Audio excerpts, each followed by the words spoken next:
جايين اسكندرية تقضوا يوم صد رد، أو لو أنت من اسكندرية ومحتار تقضي يومك فين وعايز مكان كده بفيو جميل جدا على البحر. أولا المكان ده عاملين عروض الفطار، عندهم جميع أنواع الفطار، أي فطار ب50 جنيه.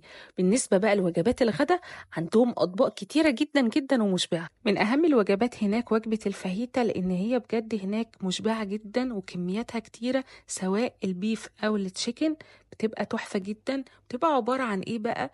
لحمة كده متقطعة أو فراخ معاه كده خضار ومتحبشة حلوة قوي، بينزل معاها رز أو مكرونة وسلطة ونوعين صوصات وبطاطس.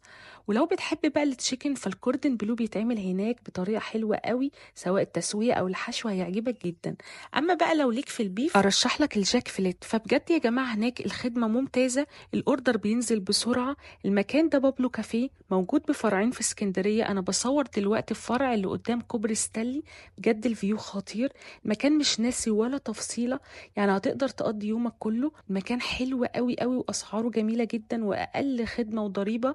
وما ينفعش تروح بابلو من غير ما تجرب الاسبانيش لاتيه او الوايت موكا، لان هم يعتبروا براندنج كده البابلو. بجد حاجة تحفة جدا، من اساسيات بابلو. لو عايز بقى درينكس هوت، فلازم تجرب الكابتشينو او الهوت شوكليت، بيعملوه خطير. والفطاير هناك تحفة جدا، وكمان عاملين جزء خاص للصلاة.